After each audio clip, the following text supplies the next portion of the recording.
नीरू का बेटा फौज में बड़ी पोस्ट पर था। वो हमेशा तैनाती में बाहर रहता। घर में अकेली नीरू बोरियत महसूस करती थी। नीरू की सहेलियों ने उसे सलाह दी कि वो अपने बेटे की शादी करवा दे। बहू के आ जाने से सब ठीक हो जाएगा। बेटा अपार, तू तो फौज में रहता है, मुझे घर में अकेलापन काटने को दौड़ता है। तू एक काम कर बेटा, शादी कर ले, फिर बहू के साथ मैं घर में आराम से रहूंगी। क्या माँ, मैं जब तक मेजर नहीं बन जाता शादी नहीं करूँगा। तुम कहीं घूमने जाया करो, लेकिन शादी की बात मत करो। इतना कहकर अपार वहाँ से चला जाता है, लेकिन जाते वक्त उसे माँ की भी चिंता रहती है। एक दिन दरवाजे की घंटी बजती है। नीरू दरवाजा खोलती है तो सामने एक सुंदर सी लड़की साड़ी पहनकर सर पर पल्लू रखकर खड़ी होती है।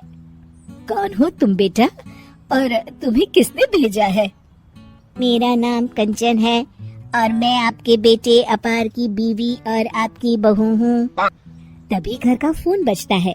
नीरू फोन उठाती है तो अपार का फोन होता है। माँ, कंचन आ गई। वो आपकी बहू है माँ, और मैंने उससे शादी कर ली है। आप अकेली रहती हैं तो मैंने आपके लिए शादी कर ली माँ। अच्छा बेटा, बहू तो आ गई, बहुत सुंदर है।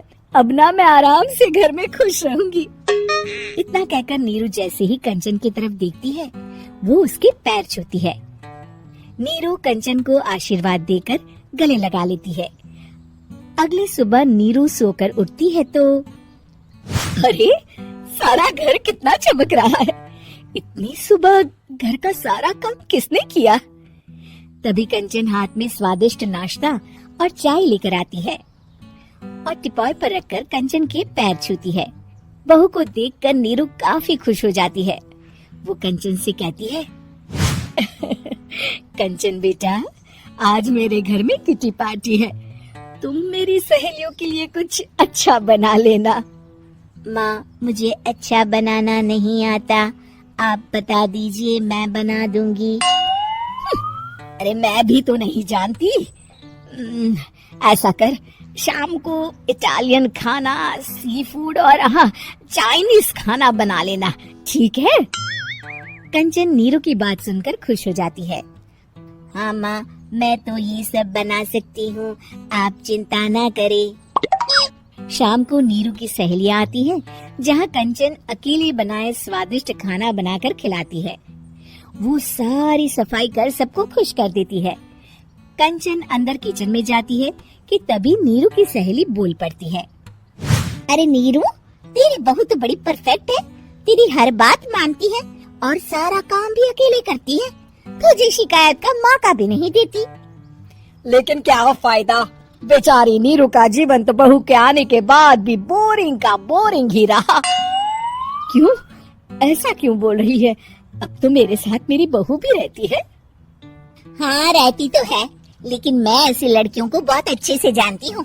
ये सारे काम इसलिए करती है कि तुझे लड़ाई करने का कोई मौका न मिले और तू फ्रस्ट्रेट हो जाए, समझी? नीरू भोली सूरत बनाकर कहती है, नहीं, मैं नहीं समझी। अरे, घर में सास बहू की लड़ाई ना हो तो घर भी भला घर लगता है क्या? मेरे घर में ही ले ले, सुबह से बहू के साथ लड़ाई में इतनी चहल पहल रहती है कि मन हमारा भी लगा रहता है और पड़ोसियों का भी। नीरू मन में सोचती है, बात तो सही है, अगर ये मेरी शिकायत के बिना ही हर काम कर देगी तो मैं क्या करूंगी? रात को नीरू सोने के लिए कमरे में जाती है, जहाँ कंचन उसके पैर दबाने लगती है। नीरू को अच्छा तो लगता है, लेकिन वो किसी भी तरह से उससे लड़ाई करना चाहती है। बहू, दर्द पैर में नहीं सर पर है और तू मेरे पैर दबा रही है। मैं सर दबा देती हूँ माँ जी। ये कहकर वो उसका सर दबाने लगती है। तू एक काम कर, मेरे लिए बादाम वाला दूध ले आ, जा। कंचन जाकर सास के लिए दूध ले आती है। अब नीरू उसे जो कहती कंचन झट से कर देती। बहू, जरा छत से जाले निकाल दे। जी माँ जी। कंचन 5 मिनट में ही पूरे घर के जाले साफ कर देती है। नीरू तो देखती की देखती ही रह जाती है। कमाल है, ये तो हर काम कर रही है। तरस गई मैं तो इससे लड़ाई करने को। इतना कह के नीरू चली जाती है।